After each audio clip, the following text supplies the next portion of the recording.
Le Maroc est un des États membres des Nations Unies les plus engagés dans le processus de réalisation des ODD et de l'agenda de 2030. Effectivement, l'administration publique, l'appareil administratif de l'État constitue un levier fondamental pour parvenir à réaliser ces objectifs. Le Maroc est conscient, les autorités publiques, l'État et tous les intervenants sont conscients du rôle que peut jouer l'action publique et les institutions administratives dans ce domaine. Et c'est pour cela que nous sommes aujourd'hui engagés, pleinement engagés dans une dynamique de restructuration de notre administration. Sa Majesté le Roi a placé la réforme de l'administration au cœur des priorités stratégiques de la nation. Et à partir des principes constitutionnels, à partir des directives de Sa Majesté le Roi, et dans le cadre de la mise en œuvre du programme gouvernemental, nous avons pu élaborer une nouvelle approche de réforme de l'administration. C'est une approche transformationnelle, qui consiste à transformer l'administration publique, à transformer le modèle administratif pour mieux gérer la chose publique, pour avoir plus d'efficacité, pour améliorer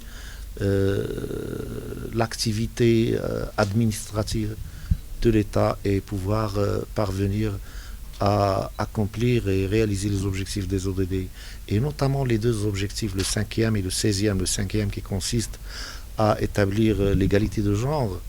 Et nous sommes concernés par l'égalité de genre dans la fonction publique, et notamment pour accéder aux postes de responsabilité. Le 16e objectif des ODD concerne la paix, concerne la sécurité et l'efficacité institutionnelle.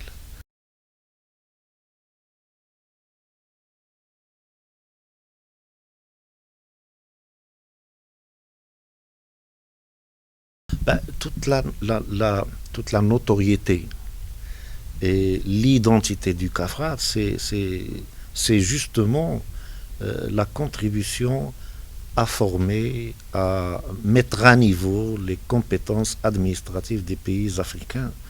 Et le CAFRAD compte continuer dans cette noble mission, mais tout en prenant en considération les défis euh, qui sont liés à la mondialisation, qui sont liés au changement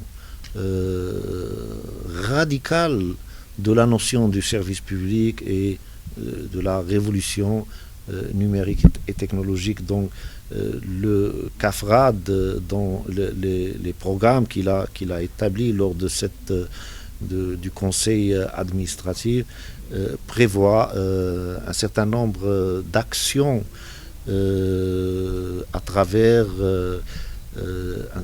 des partenariats avec les pays membres du CAFRAD, mais aussi à travers une offre de formation des cadres, et notamment de ce qu'on peut considérer le leadership administratif dans les pays africains. Et dans le cadre de ce forum, nous avons invité un certain nombre de directeurs généraux des écoles de l'administration. Mais il y a tout un réseau qui s'est constitué autour du CAFRAD. Donc le CAFRAD, il est dans sa mission, mais avec une ambition qui consiste à faire face à l'inefficacité et à l'inefficacité de répondre rapidement aux besoins, aux nouveaux besoins en matière de la mise à niveau et de la modernisation de l'administration.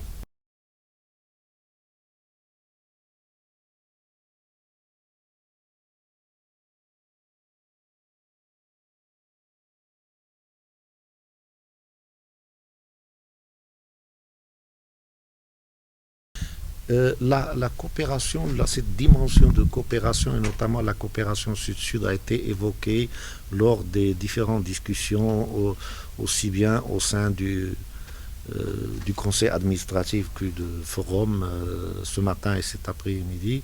Et nous avons souligné avec beaucoup de satisfaction le fait que le Maroc a été toujours engagé dans ce choix stratégique d'une coopération solidaire, gagnant-gagnant, coopération sud-sud, et bien évidemment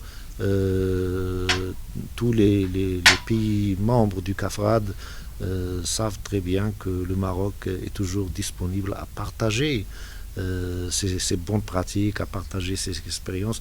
Et c'est dans ce cadre que nous avons pu, à la fin de la matinée aujourd'hui, de signer deux accords avec les deux ministres de la réforme de l'administration de Burundi et de Nigeria.